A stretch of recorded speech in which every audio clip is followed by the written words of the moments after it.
Et notre lève-tôt est éleveuse de brebis d'agneaux dans l'Aveyron, à Sévrac d'Aveyron. Bonjour Mélanie Brunet.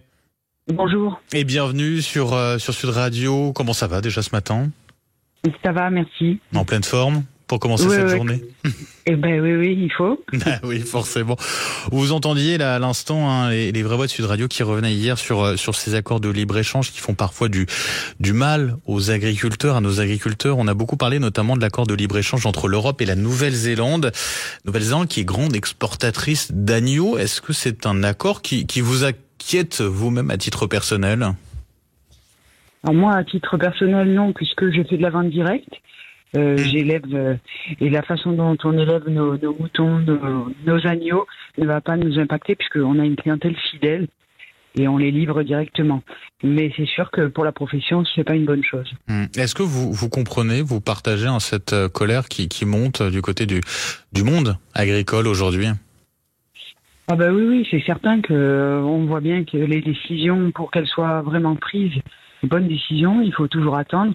Et moi, je prendrais simplement l'exemple de la prédation par les loups, puisque on en avait parlé pour préparer cette émission.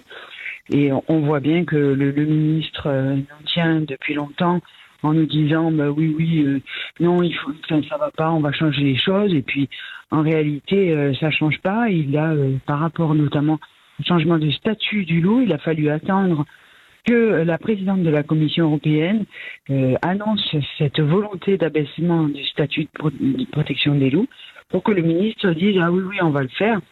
Mais bon, c'est toujours pas fini, on attend, quoi. Et tout est comme ça. La population des loups en France qui a doublé ces dernières années, entre 2017 et 2022, 430, on est passé à 906. Vous êtes, vous, présidente de l'association Cercle de Loups. Vous avez été vous-même touché, impacté, vous avez eu à souffrir d'une attaque de loup sur vos troupeaux? Oui, nous on a subi une grosse attaque en mai 2016 qui a été pour nous vraiment un chambardement puisqu'on a eu 9 bêtes, brebis, agneaux qui sont mortes, et 8 mortes et 9 blessées. Donc ça nous a beaucoup remis en question et on a du coup constitué l'association Cercle 12 pour se défendre et soutenir tous les éleveurs face à cette prédation et essayer surtout de faire changer les choses puisque là aussi ça manque complètement de bon sens, quoi. C'est-à-dire pour le coup, il n'y a pas de réponse concrète à ce niveau-là? Pas du tout?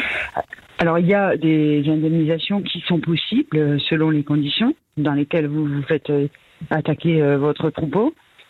Et puis ensuite, il y a éventuellement des autorisations de tir qui peuvent être données sur les loups, mais pour obtenir tout ça, c'est très très long. Et puis du coup, on voit bien, voilà, comme vous l'avez dit, le nombre de loups a plus que doublé là en 5 ans. Et le nombre d'attaques n'a fait qu'augmenter depuis qu'il y a des loups en France. Mais voilà, on avait fixé un objectif de environ, pour la viabilité de l'espèce, ils avaient fixé un objectif de 500 loups en 2018. On a largement dépassé, puisque là vous avez dit 900, mais maintenant on est à plus de 1100 loups. Ouais, et cette année, c'est 1100 loups. Donc on a largement doublé cet objectif. Mais pour autant, on ne remet toujours pas en cause tout le système et on continue. La plupart des éleveurs dans les zones où il y a des meutes sont tous stressés, obligés d'avoir des énormes chiens de protection qui causent d'autres problèmes.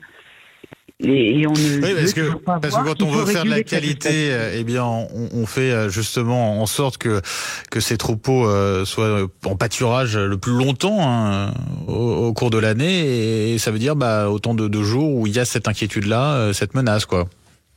Oui, tout à fait, oui, c'est ça, c'est que ça menace effectivement les élevages de plein air qui sont les plus vertueux pour l'environnement, mais aussi qui produisent les produits de qualité que plébiscitent les consommateurs. Vous-même, concrètement, le bien-être animal, quand votre troupeau a été attaqué, donc c'était en 2016, vous avez été indemnisé, comment ça s'est passé à ce niveau-là? Alors nous, finalement, on a pu être indemnisé.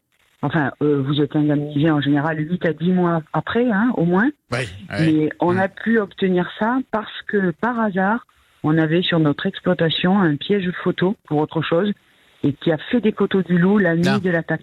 Donc vous pouviez prouver que c'était bien le loup? C'est ça.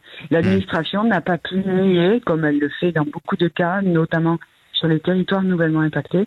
Ils n'ont pas pu passer à côté et ils ont été obligés de reconnaître que c'était une prédation loup.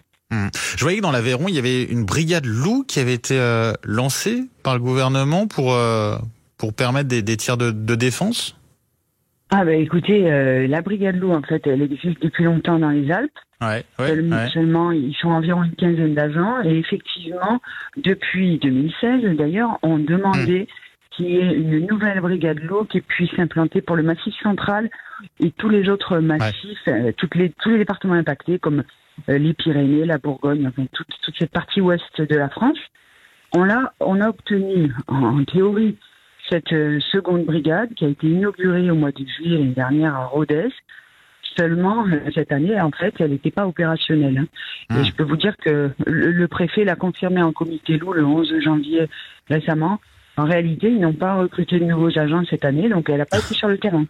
Donc ça, c'était une coquille vide. Vous voyez, c'est ça, c'est les gouvernements. On vous promet des choses, mais voilà, ça, c'est vraiment quelque chose d'insupportable, de nous faire croire que...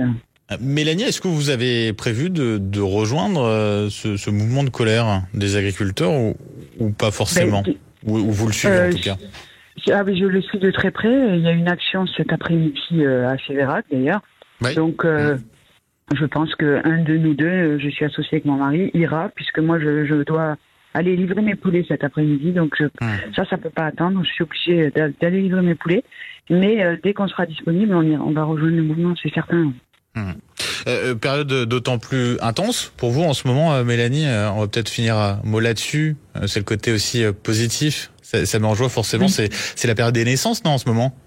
Oui, tout à fait. Chez nous, j'ai beaucoup d'éleveurs, mais chez nous, c'est la période de l'annelage, les mises bas des brebis, donc ils vont faire leurs agneaux. Alors ça a commencé hier, exactement. Ouais, ça doit être un moment forcément particulier, même si c'est chaque année. Bon, voilà, quoi, il y a toujours l'émotion. Tout à fait, c'est tout à fait ça. Il y a toujours un plaisir à voir les petits agneaux, puis c'est tellement mignon les voir arriver, et puis cet attachement qu'il y a entre la brebis et l'agneau, enfin, c'est agréable, c'est vraiment un moment agréable. Mélanie Brunet, un grand merci d'avoir été avec nous ce matin sur Sud Radio. Je rappelle, vous êtes éleveuse de brebis, d'agneaux dans l'Aveyron, à Séverac, d'Aveyron. Vous vendez en direct. N'hésitez pas à faire un coucou donc à Mélanie Brunet si vous êtes dans le coin. Merci beaucoup, Mélanie. Bonne journée à vous. Je vous remercie et j'invite vos auditeurs à aller voir notre site, lelouxdanslabergerie.fr, sur la prédation. Et ben voilà. Ils veulent s'informer. Voilà. Sujet très intéressant effectivement et qui fait partie aussi des raisons de cette colère croissante. On en parle de plus en plus de cette prédation du loup aussi dans ce qui revient dans les arguments effectivement de cette colère de la part du monde agricole. Merci beaucoup Mélanie et très bonne journée à vous. Merci à vous aussi. Au revoir. Merci. 5h57 sur Sud Radio. On revient dans un instant. La météo de Rémi André et puis bien sûr le journal de 6h. Ce sera avec Laurie Leclerc. À tout de suite.